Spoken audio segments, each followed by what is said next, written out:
Hello and welcome to one more lecture from the tutors. This is Basit sir to you.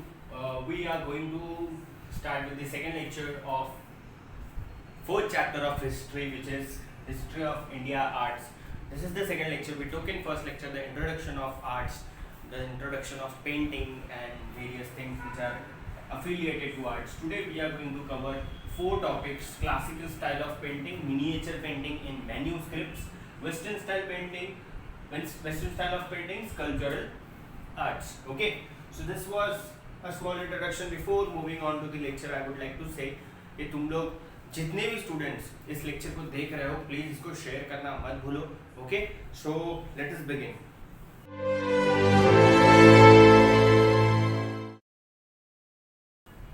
Classical style of painting. Okay, the topic for the day is first topic for the day is classical style of painting. The ancient Indian texts have explained various aspects of arts in great details. There are altogether 64 arts mentioned in these texts. The art of painting is mentioned as Alekyam or Alekhya Vidya in these. There are, according to the ancient Indian text, there are 64 type of arts. ठीक है, India में 64 types के arts exist करते हैं according to Indian text, और उसमें painting भी एक है जिसको अलेख्यम या अलेख्य विद्या बोला जाता है इन Sanskrit.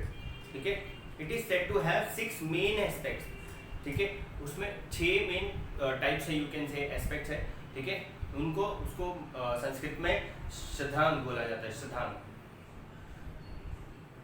The ancient Indian scholars studied these 6 aspects very minutely. They include Rupa Bheda, that is different shapes and form, Pramana, that is proportionate depiction of various features of an image.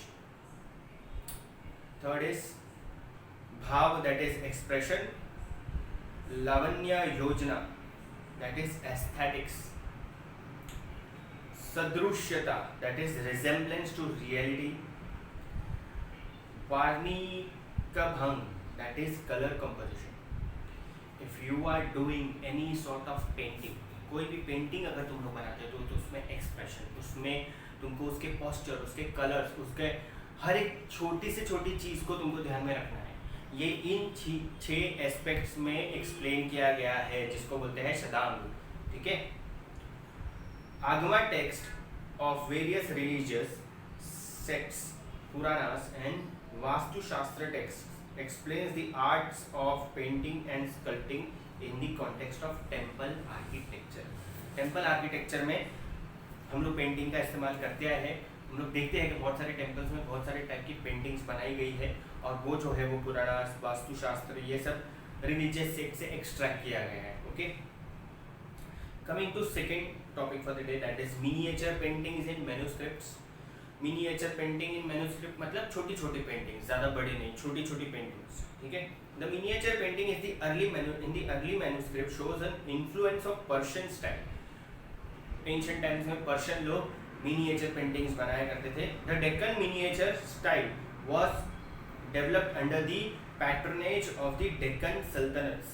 Okay, Deccan India या Deccan part of the world, जो Indian part of the Deccan plateaus है वगैरह, वो सब वो जो Deccan area है उसमें डेक्कन सल्तनट्स यानी कि डेक्कन जो किंगडम्स थे, जो पर्शियन किंगडम्स थे, उन लोग मिनिएचर्स पेंटिंग्स बनाते थे, छोटी पेंटिंग्स बनाते थे.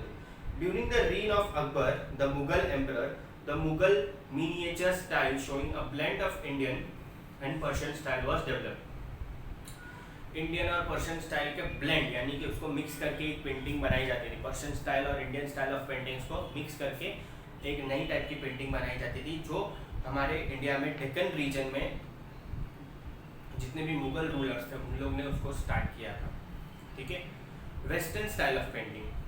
In the British period Indian artists came under the influence of European style of painting.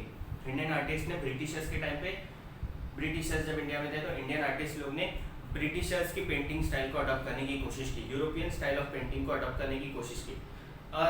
An art school was established under the leadership of James Wales, a Scottish artist, in the times of Savai Madhavrao Peshwa in Shaniwar Wada in Pune. शनिवार वाड़ा इन पुणे, ये एक बहुत बड़ा महल, बहुत बड़ा घर था सवाई माधवराव पेशवा इनका, और उनके लीडरशिप के अंडर में जेम्स वेल ने, ये एक स्कॉटिश आर्टिस्ट थे, उन्होंने एक आर्ट स्कूल चालू किया इंडिया में. He had done a portrait of Sawai Madhavrao and Nana Phadnavis और माधवराव पेशवा. ठीक है, इन दोनों की उन्होंने एक पेंटिंग बनाई. ठीक है, गगाराम तांबट, a Marathi artist who worked with whales, deserves a special mention here. Gagaram तांबट, ये जेम्स वेल्स एक आर्टिस्ट जो है जिन्होंने आर्ट स्कूल चालू की थी under the rule of Madhavrao Peshwa in Shaniwar Wada. ये जो गगाराम तांबट है वो जेम्स वेल के साथ काम करते थे, और उनका नाम मेंशन करना बहुत ज़्यादा ज़रूरी है according to this textbook, क्योंकि उनका कुछ ना कुछ तो कंट्रीब्यूशन हुआ रहेगा. But he had made drawings of rock cut caves at Verul and Carle. Some of his drawings are preserved in the Yale Centers of British Art of Yale University. British Art of Yale University, उसमें तो गगराम तांबट के जो paintings है उसको preserve करके रखा गया है. और उन्होंने कौन सी पेंटिंग्स बनाई थी? अजंता एलोरा केव्स है, वेरुल एंड कार्ले केव्स है, इन सब के जो रॉक कट केव्स थे उन सब की पेंटिंग उन्होंने बनाई थी.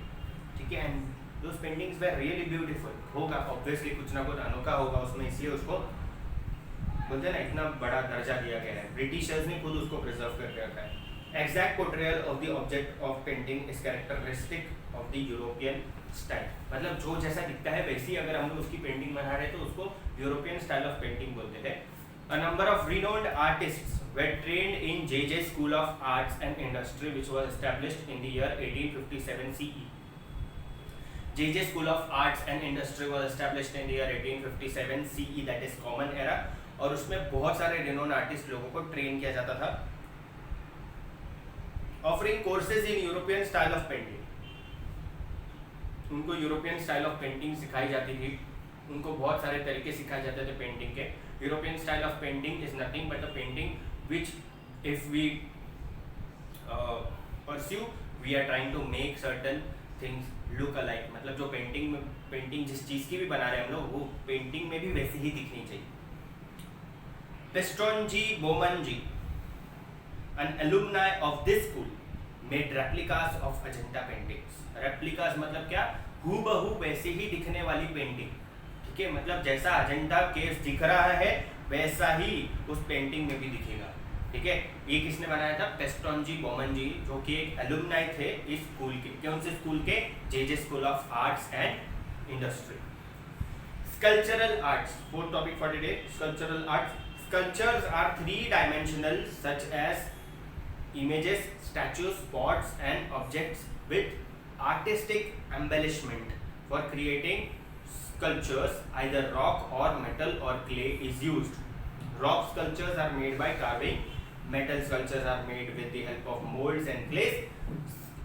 Clay sculptures are formed either directly with the hands or by using molds. The entire temple of Kailasa at Verul is a unique monolithic sculpture carved out of a single rock. Okay. Sculpture जो होते हैं वो 3 dimensional होते हैं, painting की तरह वो एक शीट पे नहीं होते हैं, वो एक्चुअल में we can touch that and we can feel that particular thing. Okay, एक इमेज का स्कल्पचर बना सकते हैं, स्टैचूज बना सकते हैं हम लोग, पॉट्स बना सकते हैं. स्कल्पचर जो होते हैं वो हम लोग रॉक के ऊपर कार्विंग करके बना सकते हैं, क्ले से बना सकते हैं, मोल्ड करके. ठीक है, एक कैलाश टेम्पल है वेरुल में, वो एक सिंगल रॉक से वो पूरी की पूरी टेम्पल बनाई गई है. It is made out of single rock by doing sculpturing work on that particular rock. एक ही पत्थर को पूरा काफ करके मंदिर बनाया गया है वहां पर, उसको बोलते हैं Kailash temple. The lion capital of Ashokan pillar found at the Sarnath is the national emblem of India. Sarnath में जो अशोक स्तंभ है, जो अशोक चक्र है, या you can say that Ashok स्तंभ जो है, जो 4 लायंस का जो पिलर बनाया गया हमारा, वो हमारा नेशनल एम्बलम माना जाता है. It is also carved by a single rock. Okay, folk styles of cultural art हम लोग आगे कंटिन्यू करते हैं, छोटा लेक्चर है आई गेस, आगे कंटिन्यू करते हैं.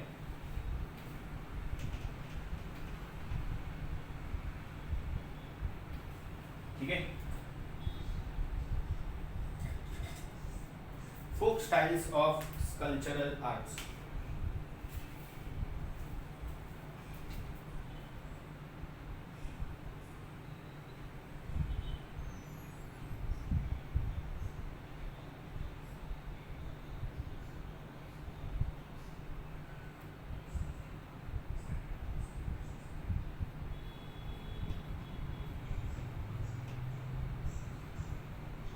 Classical style of cultural arts, ये दो चीजें आज हम लोग लेंगे।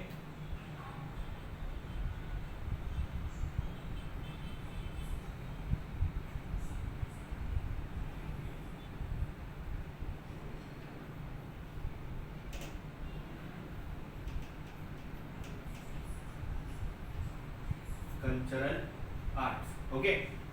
Now, as you can see, I have written two topics on the board. Okay. So we are going to cover both the two topics.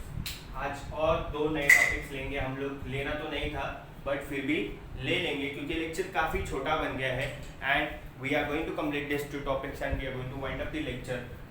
Okay, this is the second lecture of history and we are continuing the lecture again. Okay, folk styles of sculptural arts. The sculptural art is also as ancient as the art of painting. जितना painting India में पुरानी है उतना ही sculptural art भी पुराना है। Dating back to stone ages, मैंने जैसे कि तुम लोगों को पिछले लेक्चर में बताया था पेंटिंग स्टोन एज के ज़माने से चलती आ रही है, तो ऑब्वियसली स्कल्पचरल आर्ट भी स्टोन एज के टाइम से चलती आ रही है। Carving tools out of stone can said to be the beginning of sculptural art. Stone से हम लोग जब कार्विंग टूल बनाते थे वो टाइम से, मतलब स्टोन एज के टाइम से ये स्कल्पचरल बनाना चालू है। मतलब तुम लोग नाइफ्स बनाओ या हंटिंग वेपन्स बनाओ, वो भी एक स्कल्पचरिंग आर्ट ही है, ठीक है। The custom of making clay images for rituals has been prevalent in India since Harappan times.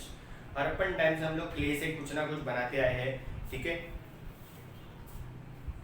It has continued till today in many regions like Bengal, Bihar, Gujarat, Rajasthan, etc. The Ganesh idol, masks of Gauri, bull figurines made for the festivals of Belpola, wooden memorials, virgals, that is memorial stones, the decorated clay storage bins, etc. are a few examples of the folk traditions of sculptural arts. आज हम लोग sculptural art को बहुत ज़्यादा बढ़ावा दे रहे हैं, ठीक है। We use sculpturing for different types of festivals, like you can say one of the festival we are very close to and very renowned festival of India. It is none other than Ganesh Chaturthi. Ganesh Chaturthi में भी तुम लोग देखते हो वो जो मूर्तियाँ होती है वो स्कल्पचरल आर्ट से एक स्कल्पचरल आर्ट को ही रिफ्लेक्ट करती है, ठीक है। क्ले से बनते हैं मूर्तियाँ, पीओपी से बनती है, कुछ मूर्तियाँ रॉक की भी रहती है। तो ये सारी चीज़ें जो रहती है, ये सारे जो आइडल्स बनाए जाते हैं, ये स्कल्पचरल आर्ट का एक रेप्लिका है। इंडिया में स्कल्पचरल आर्ट को बढ़ावा देते हैं। Okay, and now coming to the last topic of the day, that is classical style of sculptural art. The Harappan seals, stone and bronze statues tell us about the 5,000 years old or even older tradition of the Indian tradition of sculptural art. Harappan seal जो है and stones जो है और bronze statues जो बनाए जाते थे वो 5,000 ईयर्स पुराने हैं। हड़प्पन सिविलाइजेशन में सब जो है 5,000 ईयर्स पुराना उसकी हिस्ट्री है और ये सारी जो चीज़ें हैं ये स्कल्पचरल आर्ट को डिपिक्ट करती है, इंडिया के स्कल्पचरल आर्ट को वो डिपिक्ट करती है, ठीक है। It is said that the tradition of carving out stone sculptures of larger size began in the Mauryan period with the Ashokan pillars. Ashoka के टाइम से और मौर्य, चंद्रगुप्त मौर्य, उनके टाइम से स्कल्पचरल आर्ट्स और लार्जर साइज ऑफ स्टोन्स, बहुत बड़े बड़े stones को का स्कल्पचर बनाया जाता था।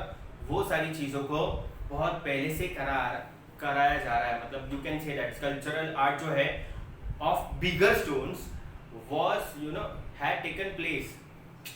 What I am saying is confuse हो गया मेरे को थोड़ा। मौर्यन पीरियड के टाइम से बड़े बड़े रॉक्स के ऊपर कार्विंग करना, स्कल्पचर बनाना, ये तभी से चलते आ रहे हैं, ठीक है। The Sanchi stupa was erected in emperor Ashoka's time. Sanchi stupa एक यू कैन से दैट बहुत बड़ा मॉन्यूमेंट है जो अशोका के टाइम पे बनाया गया था. However, the beautiful sculptural embellishments of the stupa are supposed to be later additions. उसके बाद बहुत सारे different stupas बनाए गए. The sculptures of Barhut and testimonies of the continuous development of sculptural art in India. Buddhism was spread far and wide in many countries outside India. The tradition of erecting Buddhist stupas began in those countries as well. The stupa at Borobudur in Indonesia is the largest stupa in the world. It was built during the 8th and 9th century. It was declared as the World Heritage Site in 1991. Borobudur में एक largest stupa Buddhist लोगों का बहुत बड़ा stupa. You can say that it is like a temple. ठीक है, जहाँ पर जाके you can sit and you can pray और you can say that meditation कर सकते हो तुम लोग. ठीक है, ये जो प्लेस है ये basically it is declared as the world heritage site in the year 1991. ये इंडोनेशिया में लोकेटेड है. बुद्धिस्ट के बहुत सारे कंट्रीज में स्तूपास बनाए गए पर वो लार्जेस्ट स्तूपा है जो इंडोनेशिया में बनाया गया है. इंडिया में भी अभी बुद्धिस्ट लोग के स्तूपास बनाए गए हैं. ज़्यादातर ये नॉर्थ ईस्टर्न साइड के इंडिया के नॉर्थ ईस्टर्न साइड में पाए जाते हैं ज़्यादा करके, जहाँ पर बुद्धिस्ट लोगों की पॉपुलेशन ज़्यादा है. ठीक है, okay, so we have ended this 2 extra topics today as well. I guess the lecture was not so efficient just because I am a bit distracted. थोड़ा सा गर्मी भी ज़्यादा हो रही है. ओके, बाहर तूफान आया है साइक्लोन नेसर का and it has made its landfall and by the time you are watching this video it has made its landfall in Alibag और मुंबई में भी उसका इफेक्ट देखने मिल रहा है. तुम लोग को आज मैं जब वीडियो पोस्ट कर चुका रहूँगा तब तक ये तूफान आके चला जाएगा. ठीक है, मुंबई में हैवी रेनफॉल होने के चांसेस है. हमारे पालघर डिस्ट्रिक्ट में भी हैवी रेनफॉल होने के चांसेस है और विंड स्पीड जो है it can touch up to 120 kilometres per hour. So stay home and stay safe and don't forget to like share and subscribe. Even the lecture is not good, please dislike the lecture. I will feel happy but I just want कि तुम लोग इसको at least देखो और अगर lecture नहीं पसंद आए तो डिसलाइक कर दो चलेगा, बट उसको शेयर भी करो और अपने फ्रेंड्स को बोलो कि लाइक शेयर एंड सब्सक्राइब करें वो भी. Okay, thank you so much.